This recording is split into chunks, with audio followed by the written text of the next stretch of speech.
بالجزيرة السورية المدن لا تعرف بأحياء فقط، ولا الناس بأسماء أو انتماءات. هون بالجزيرة الحكاية تعرف بلغات متعددة، لكن دائما تروى بلسان المحبة نفسه. بهاي الأرض اللي جمعت عبر السنين العرب والكرد والسريان والأرمن وسائر المكونات، اختلاف اللغة ما كان أبدا حاجز، بل هو كان النافذة اللي عم يطل منا الناس على بعضنا البعض، يتعرفوا أكتر ويتقربوا أكتر وأكتر. بالجزيرة السورية وبكل المدن، من المالكية ديريك لعامودة للدربيسية للقامشلي للحسكة، تسمع شابة عربية عم تحكي اللغة السريانية بمحبة، وشاب أرمني يتحدث الكردية بعفوية، فتعرف أنه التعايش هون تعايش حقيقي، ما عم ينكتب بالكتب ولا يقال بالخطب، لكن عم يعاش كل يوم بالبيت، بالشارع، بالمدرسة، وبكل تفاصيل الحياة البسيطة يلي هي عم تصنع السلام.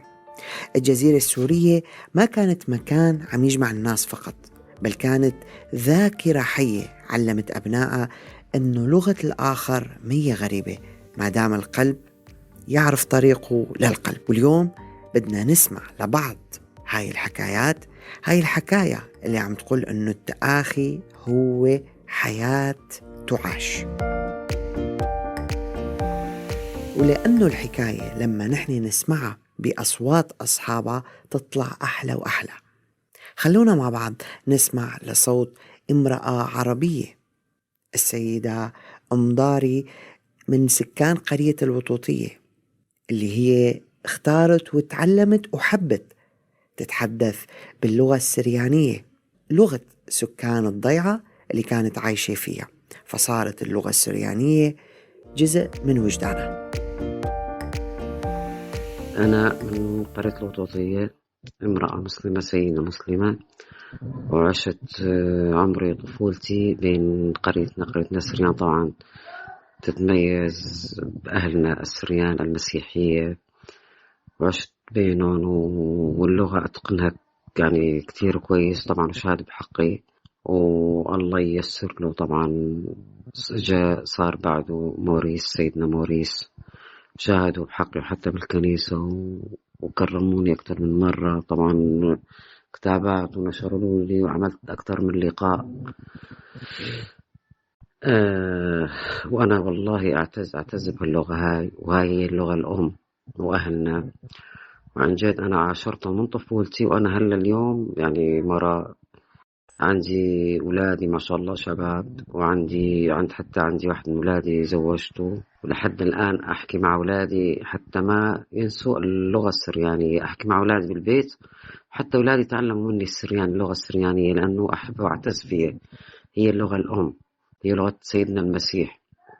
أولادي تعلموا مني، ويعني إحنا نعيش بقرية جميلة فيها كنيسة مار شربل، ويعني أي شغلة بعيدة عن الجميع إذا عزا يجوا يقضوا الواجب نفس ما نحن بعزانا، كأنه نحن نفس ما هم.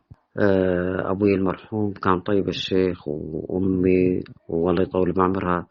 فتروح قبل كم يوم شلون أهلنا ينزلوا السريان المسيحية على الأعياد، نروح تجيب لنا كمان ثياب، وتجيب لنا لوازم العيد، وتجيب لنا ونعايد سوا، يعني نحتفل بعيد أهلنا أكتر حتى والله من عيدنا. وأنا أتقن اللغة السريانية بجدارة وأحبها، لأنه شغلة الإنسان لما يحبها يتعلق فيها وكذا. ولغة بالعكس أنا والله بعرف أنا عن روحي، أنا ميقي مدو يهنا وصوتا بعربي لجن فهمتو. أنا أبو سريايو إلغا أعتز غلبة إيبا، وغلبة إلغا شافرتو، أنا غلبة رحملي إلغاتي. وأنا حتى علم ولادي اللغة السريانية إنه شلون حتى ما يعني هلأ في كتير من أهلنا السريان يمكن ما يعرف حتى اللغة، فأنا حتى ولادي حكيهم بالبيت سرياني ويفهموا علي وكذا. ما يعني أريد ما تنقرض اللغة، بالعكس يعني أريد أتطور يوم بعد يوم كذا. وفي من جاراتي عنا يجون لعندي يقولوا والله يا بدنا إنه أنتي تعلمي أولادنا اللغة السريانية وكذا. قلنا أنا يعني أحبها وكذا، فهن ما وأنا أعتز بهاللغة. بالجزيرة السورية لما يتحدث الإنسان لغة الآخر فهو ما عم ينطق الكلمة، بل عم يقترب من ذاكرة الآخر، من تاريخه ومن روحه كمان. بالجزيرة لغة الآخر أنا لما أتعلمها ما هو فرض ثقافي أو ترف ثقافي، بل هو فعل محبة يومي. هذا الفعل انولد من الجيرة الطيبة ومن الخبز المشترك والفرح اللي دائما يسعى الجميع. وبصورة أخرى من هذا المشهد الإنساني في عنا شاب أرمني عم يتحدث الكردية بطلاقة، وكأنه اللغة ولدت معه بالبيت، بالمدرسة، بالشارع، بالشغل، مع الجيران، مع الأصدقاء، لحتى يأكد أنه الانتماء الحقيقي لا تحد اللغة، بل دائما تصنع المحبة والانفتاح. مستمعينا، خلونا نسمع ساركيس الشاب الأرمني من مدينة القامشلي يلي راح يحكينا ويشارك لنا تجربته. أنا أحكي إنه أغلب لغات منطقة الجزيرة، يعني نقدر نقول الأرمني، العربي، الكردي، السرياني، يعني بس بحسب يعني نسب مختلفة. يمكن أغلب اللغات أفهم، بس شوي ألاقي صعوبة بالرد.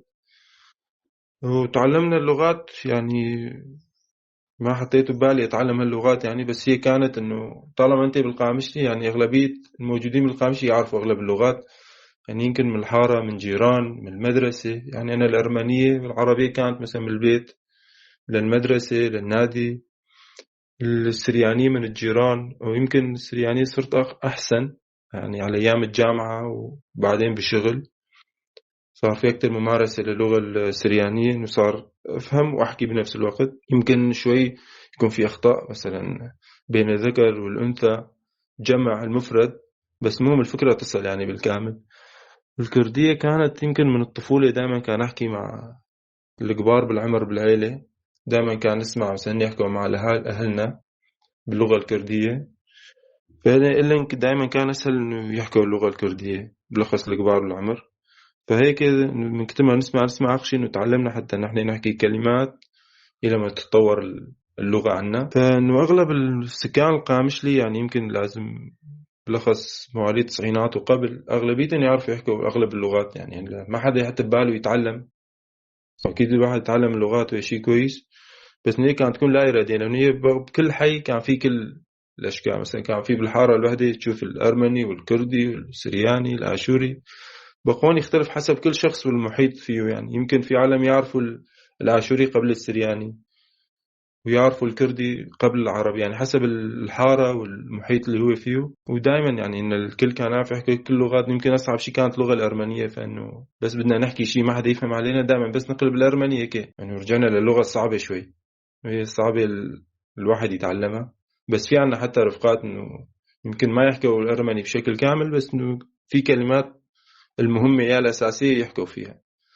وهاي إنه كل الشعب القامشلي، أرجع أقول كل الشعب القامشلي يعرف يحكي أغلبية اللغات الموجودة فيها، وتبقى على الممارسة يعني. فمن المواقف اللي كان تصير إنه نتعلم اللغة الكردية مثلا صغر، لما مثلا كان روح صناعة مع أبوي، فإنه في الكلمات هدول لازم أعرفهم. يعني هلا مو بس لازم في كلمات لازم أقولهم، كمان حتى اللي هن يعني تعرف إيش راح يسألني حتى أعرف إيش جاوب. فمثلا أبوي كان يكون عنده شغل يطلع خارج المحل، فيجي الزبون يقول لي كان معلم الكرة، فأنا كان أرد مثلا والله شو فيجاوي بي يعني بندي تيا، يعني حسب إنه في كلمات إنه حسب لازم أفهم بقايش، وقاعد أفكر إنه إيش قال لي مشان أعرف إيش رد عليه. وأكثر تطورت يعني كان تصير كتير، لأنه تقريبا كل يوم مثلا كان أروح عند بيت ستي هدول، فدائما كانت تقول لي كوري من تنبرشي اشترى شيف دينم، كان أقول أنا نبرشي ما ناخوازم. بس أروح كان أقول لها أنا تشتغل خوازي، ترد تقول لي ناولا ساوياتا خدي وبهلا. سمعنا الأكارم، عم نشوف نحن الجزيرة السورية هي رسالة حية عم تقول أنه التنوع ممكن يكون نعمة، وأنه الاختلاف يقدر يصنع جمال إذا سكنته المحبة. بالجزيرة السورية الناس ما عم يحكوا لغات بعضا فقط، لكن عم يفهموا بعضا البعض، وربما هذا هو المعنى الأجمل للسلام. وهيك مستمعينا يكون وصلنا لختام حلقتنا لليوم من بودكاست ذاكرة الجزيرة. كان معكم على المايك داني صليبة. كونوا بخير.